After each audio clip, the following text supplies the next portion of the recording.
Hello everyone. तो आज की इस वीडियो में हम सीखेंगे हेलो एल्केन और हेलो एरिन की सभी नेमिंग रिएक्शंस को जो एग्जाम में बहुत बार पूछी जाती हैं। तो चलिए स्टार्ट करते हैं।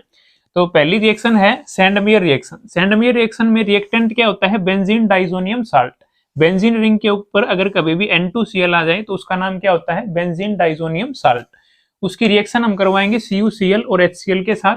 तो इस रिएक्शन का प्रोडक्ट आपको कैसे याद रखना है, कैसे लिखना है? देखिए, जो N2Cl है इसकी जगह पे जो भी कॉपर के साथ यहाँ पे एलोजन लिखा है, क्लोरीन लिखा हो चाहे ब्रोमीन लिखा हो, कुछ भी लिखा हो, तो यहाँ पे क्लोरीन लिखा है तो इस क्लोरीन को आप बेंजीन रिंग के ऊपर लगा देंगे और N2 को बाहर निकाल देंगे। आपको क्या करना है, जो भी कॉपर के साथ लिखा हुआ है, कोई भी एलोजन लिखा हुआ हो, क्लोरीन लिखा है तो आप यहाँ पे क्या लगा देंगे? क्लोरीन लगा देंगे, प्लस में N2 को आप बाहर निकाल देंगे। यह क्या बन जाएगा? हमारे पास क्लोरोबेंजीन बन जाएगा। अब नेक्स्ट है हमारे पास यही रिएक्शन सेम। अब की बार कॉपर के साथ क्या आ गया? ब्रोमीन आ गया। तो अब आप क्या करेंगे? N2Cl को हटाएंगे और Br यहाँ पे लगा देंगे। N2Cl को आप हटाएंगे और बेंजीन रिंग के ऊपर क्या आ जाएगा? Br, प्लस में N2 को आप बाहर कर देंगे। तो यहाँ से बेंजीन डाइजोनियम साल्ट हमने रिएक्टेंट लिया तो प्रोडक्ट हमारे पास क्या बना? क्लोरोबेंजीन। बेंजीन रिंग के ऊपर अगर क्लोरीन आ जाए तो इसका नाम क्या होता है? क्लोरोबेंजीन। और बेंजीन रिंग के ऊपर अगर ब्रोमीन आ जाए तो इसका नाम क्या होता है? ब्रोमोबेंजीन। तो ये मोस्ट इंपोर्टेंट रिएक्शन है, कन्वर्जन में भी आ सकती है कि बेंजीन डाइजोनियम साल्ट को कन्वर्ट करें आप क्लोरोबेंजीन के अंदर इस तरीके से, और या सिर्फ इतना रिएक्टेंट आपको देकर प्रोडक्ट भी पूछ सकता है। अब नेक्स्ट रिएक्शन है गटरमन रिएक्शन। ये सेम इसी तरीके की रिएक्शन है, बेंजीन डाइजोनियम साल्ट इसके अंदर भी है और इसके अंदर भी वही रिएक्टेंट है, बस इतना डिफरेंस है, यहाँ पे कॉपर के साथ एलोजन आता है और यहाँ पे कॉपर के साथ कुछ भी नहीं है। तो ये भी रिएक्शन आपको ऐसे ही करनी है। आपको क्या करना है? बेंजीन रिंग के ऊपर सिर्फ क्लोरीन लगाना है और N2 को बाहर कर देना है। ये आपकी गटरमन रिएक्शन हो जाएगी। सीधी नेमिंग रिएक्शन है, गटरमन रिएक्शन के नाम से ही पेपर के अंदर पूछी जाती है। अब नेक्स्ट रिएक्शन देखते हैं। अब थर्ड नेमिंग रिएक्शन है फिंकलस्टीन रिएक्शन। फिंकलस्टीन रिएक्शन में क्या होता है? ये ड्राई एसीटोन की प्रेजेंस में होती है और यहाँ पे आपको क्या करना है? हेलोजन का एक्सचेंज करना है, बस बहुत आसान रिएक्शन है। हेलोजन यहाँ पे कौन है? क्लोरीन, और यहाँ पे कौन है? आयोडीन। इनका आपस में एक्सचेंज कर देना है आपको। आयोडीन क्लोरीन की जगह पे रख देना है और क्लोरीन आयोडीन की जगह पे रख देना है, आपका प्रोडक्ट बन जाएगा इजिली। तो यहाँ पे प्रोडक्ट क्या बनेगा? CH3CH2 और आयोडीन यहाँ पे आ जाएगा CH3CH2I। क्लोरीन की जगह पे आयोडीन आ गया और आयोडीन की जगह पे कौन चला जाएगा? यहाँ पे कौन चला जाएगा? क्लोरीन चला जाएगा। तो NaCl आपका साइड प्रोडक्ट बन जाएगा। तो यहाँ पे हमने क्या किया है? सिर्फ एलोजन का एक्सचेंज किया है आपस में। ये रिएक्शन भी वैसी है, स्वार्ट्ज रिएक्शन, इसके अंदर भी एलोजन का एक्सचेंज होगा। फ्लोरीन यहाँ पे आ जाएगा ब्रोमीन की जगह पे और ब्रोमीन फ्लोरीन की जगह पे चला जाएगा। तो प्रोडक्ट हमारे पास क्या बनेगा? CH3F प्लस में AgBr। अब यहाँ पे एलोजन का एक्सचेंज हो रहा है तो इसलिए इस रिएक्शन का नाम क्या होता है? एलोजन एक्सचेंज रिएक्शन भी नाम होता है इन दोनों रिएक्शंस का। एलोजन एक्सचेंज रिएक्शन भी हम इन्हें लिखते हैं। तो आई होप दोनों रिएक्शन आपको अच्छे से क्लियर हो गई होंगी। अब नेक्स्ट रिएक्शन देखते हैं, वुड्स रिएक्शन। तो फिफ्थ रिएक्शन है वुड्स रिएक्शन। बिल्कुल इजी रिएक्शन है। इसको कैसे करेंगे देखिए, CH3Br के दो मॉलिक्यूल है हमारे पास और दो ही सोडियम है। तो कैसे लिखेंगे? CH3Br को हम ऐसे लिख लेंगे, CH3Br का एक मॉलिक्यूल अलग लिख लिया और CH3Br का एक मॉलिक्यूल यहाँ पे हमने अलग लिख लिया, और जो दो सोडियम के मॉलिक्यूल हैं इनको हम बीच में रख लेंगे, ऐसे लिख लेंगे। दो मॉलिक्यूल हैं, दो मॉलिक्यूल हमने अलग अलग जगह पे रख दिए। अब प्रोडक्ट आपको कैसे बनाना है? ड्राई ईथर की प्रेजेंस में रिएक्शन होती है, बिल्कुल इजी रिएक्शन है। आप क्या करेंगे? जो दोनों एलोजन है, दोनों एलोजन एटम है ब्रोमीन और ब्रोमीन, इनको आप सोडियम के साथ बाहर निकाल देंगे। जो ये बीच वाला पोर्शन है इसको आप बाहर निकाल देंगे और यहां से क्या बनेगा? एल्केन बनेगा। क्या बनेगा? एल्केन। CH3 और CH3 आपस में जुड़ जाएंगे और 2NaBr आपस में बाहर निकल जाएंगे। दो सोडियम और दो ब्रोमीन बाहर निकल जाएंगे। तो 2NaBr साइड प्रोडक्ट के रूप में बाहर निकल जाएगा और ये CH3 और ये CH3 दोनों आपस में जुड़ जाएंगे। CH3 दोनों आपस में जुड़ जाएंगे। ये क्या बन गया? हमारे पास इथेन बन गया। तो ये होती है वुड्स रिएक्शन। बिल्कुल इजी रिएक्शन है, बीच वाला जो भी पोर्शन है वो आपको बाहर निकाल देना है, और ये जो दोनों बच गए एल्काइल ग्रुप ये आपको जोड़ देने हैं। इसी तरीके के रिएक्शन है Wurtz Fittig reaction. Wurtz Fittig reaction के अंदर क्या होता है, एक साइड बेंजीन रिंग होती है, बेंजीन रिंग के ऊपर क्लोरीन, इसको हम क्या बोलते हैं, हेलो अरीन बोलते हैं। क्या बोलते हैं, हेलो अरीन। और ये है हेलो एल्केन। जब हाइड्रोकार्बन के साथ क्लोरीन हो तो इसको क्या बोलेंगे, हेलो एल्केन बोलेंगे। तो एक साइड तो हेलो एल्केन और एक साइड हेलो अरीन, और फिर बीच में वही 2Na जैसे इस रिएक्शन के अंदर था। तो मैंने अभी भी आपको क्या सिखाया है, जो ये बीच वाला पोर्शन आपको ये बाहर कर देना है। तो 2NaCl आपका साइड प्रोडक्ट के रूप में बाहर चला जाएगा। 2NaCl बाहर चला गया, और जुड़ेगा कौन, बेंजीन रिंग के साथ CH3 जुड़ जाएगा। जिस तरीके से यहाँ पे CH3 और CH3 आपस में जुड़ गए, अब इस CH3 की जगह पे यहाँ पे क्या आया है, बेंजीन रिंग आई हुई है। तो इस बेंजीन रिंग के साथ कौन जुड़ जाएगा, ये CH3 जुड़ जाएगा। तो यहाँ पे इस बेंजीन रिंग के साथ हम क्या जोड़ देंगे, CH3 जोड़ देंगे। इसका नाम होता है टोल्यूइन। क्या नाम होता है इसका, टोल्यूइन। तो सीधा सीधा एग्जाम के अंदर ये भी कन्वर्जन आ जाता है कि क्लोरोबेंजीन को टोल्यूइन के अंदर कन्वर्ट करो। तो आप समझ जाना आपको कौन सी रिएक्शन करवानी है, वुड्स फिटिंग रिएक्शन करवानी है, जो कि ड्राई ईथर की प्रेजेंस में होगी। और दोनों रिएक्शंस के अंदर आपको कंफ्यूज नहीं होना है। ये जो तीन रिएक्शन यहाँ पे लिखी हुई तीनों की तीनों एक जैसी हैं। वुड्स रिएक्शन के अंदर दोनों साइड आपका एल्काइल ग्रुप है, दोनों साइड हेलो एल्केन है। वुड्स फिटिंग रिएक्शन के अंदर एक साइड हेलो अरीन है और एक साइड हेलो एल्केन है। और नेक्स्ट जो रिएक्शन है फिटिंग रिएक्शन, इसके अंदर दोनों साइड बेंजीन रिंग है, मतलब दोनों साइड हेलो अरीन है। काम आपको तीनों रिएक्शंस के अंदर वही करना है। फिर से बीच वाला पोर्शन जो है ये बाहर कर देना है। क्या आ जाएगा, 2NaCl आपका साइड प्रोडक्ट के रूप में बाहर आ जाएगा। 2NaCl साइड प्रोडक्ट के रूप में बाहर आ जाएगा।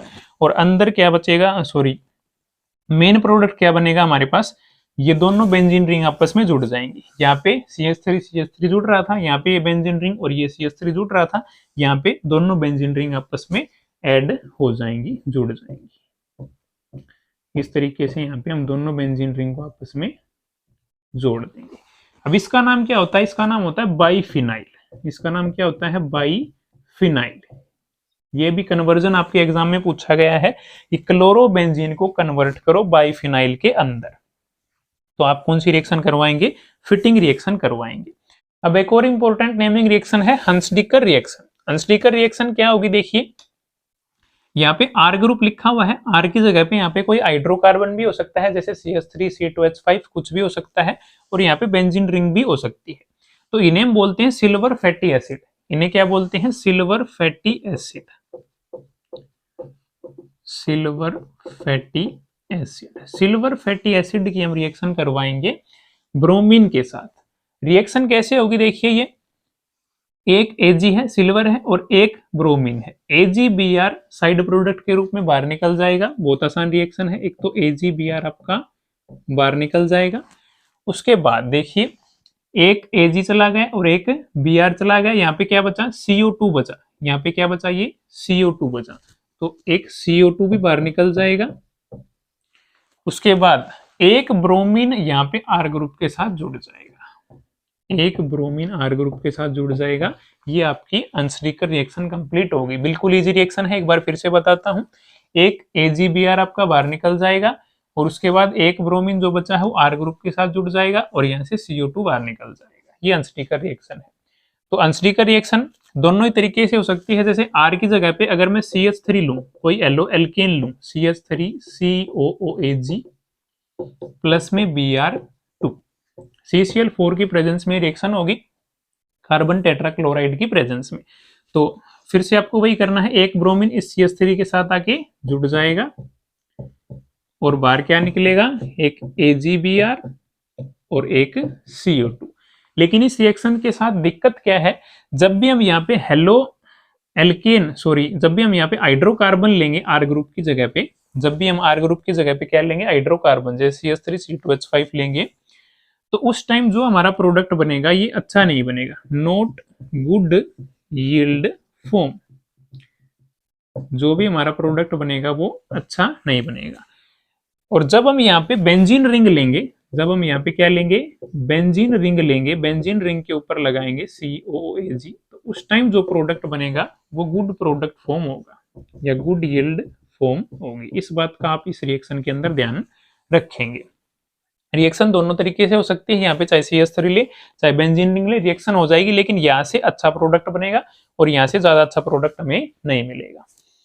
उसके बाद नेक्स्ट है डोज प्रोसेस। ये भी एक इजी सी रिएक्शन है। इसके अंदर क्या होगा, देखिए यहाँ पे 2 NaOH मॉलिक्यूल यहाँ पे लिखे हुए हैं और जो रिएक्शन होगी वो 623 केल्विन टेम्परेचर और 300 atm प्रेशर के ऊपर होगी। तो एक क्लोरीन यहाँ पे आपको बेंजीन रिंग के ऊपर दिख रहा है, यहाँ से एक सोडियम लेंगे, सोडियम और क्लोरीन कंबाइन हो जाएंगे तो एक NaCl बाहर निकल जाएगा।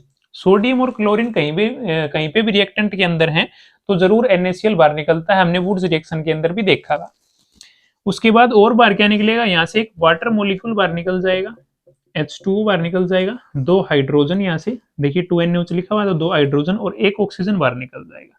तो यहाँ पे एक ऑक्सीजन बच गया, यहाँ पे क्या बचा, एक ऑक्सीजन और एक सोडियम, तो वो बेंजीन रिंग के ऊपर आ जाएंगे,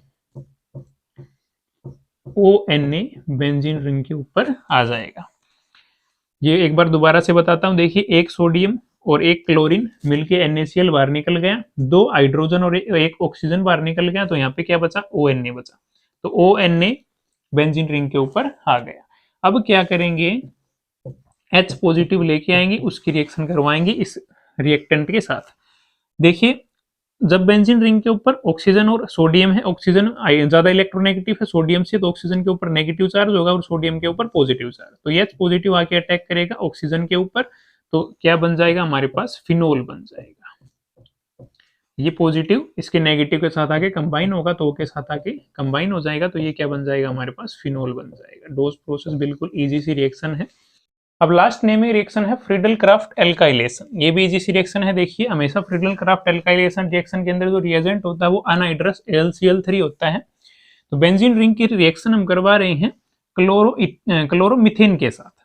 तो यहाँ पे क्या होगा, देखिए जो CH3 है, CH3 ये बेंजीन रिंग के ऊपर जुड़ जाएगा और HCl बार निकल जाएगा। HCl बार कैसे निकलेगा, बेंजीन रिंग के ऊपर जो कार्बन उनके साथ हाइड्रोजन तो अटैच होंगे, तो एक हाइड्रोजन ऐसे हम बाहर दिखा सकते हैं, तो ये हाइड्रोजन कंबाइन हो जाएगा इस क्लोरीन के साथ और HCl बाहर निकल जाएगा और जो CH3 है वो बेंजीन रिंग के ऊपर अटैच हो जाएगा। बेंजीन रिंग के ऊपर क्या आ जाएगा, CH3। अभी थोड़ी देर पहले मैंने बताया था बेंजीन रिंग के ऊपर अगर CH3 आ जाए तो उसका नाम क्या लिखेंगे, टोलुइन लिखेंगे। अब इसी रिएक्शन को फर्दर मैं आगे करवाऊं, बेंजीन रिंग के ऊपर हमने क्या लिया, CH3 मतलब टोलुइन हमने लिया, और एक बार फिर से मैं रिएक्शन करवाऊं CH3Cl के साथ, तो उसके बाद एक बहुत अच्छा प्रोडक्ट देखने को मिलेगा। देखिए क्या मिलेगा, ये भी रिएक्शन फिर से वही अनहाइड्रस AlCl3 की प्रेजेंस में ही होगी। जो CH3 है यहाँ पे एक बार ऑर्थो पोजीशन पे जाएगा और एक बार पैरा पोजीशन पे जाएगा। जो ऊपर वाला CH3 है ये तो हम रखेंगे यहाँ पे फिक्स। ये जो CH3 है एक बार ऑर्थो पोजीशन पे जाएगा, एक बार पैरा पोजीशन पे। अगर किसी को पता नहीं तो बेंजीन रिंग के ऊपर ये ऑर्थो पोजीशन होती है, ये मेटा और ये पैरा पोजीशन होती है। तो एक बार ऑर्थो पे जाएगा CH3 और एक बार पैरा पोजीशन पे जाएगा। तो ये ऑर्थो पोजीशन होती है तो एक बार यहाँ पे आ गया, फिर एक बार पैरा पोजीशन पे लिखेंगे CH3 और एक बार ये पैरा पोजीशन यहाँ पे आ जाएगा।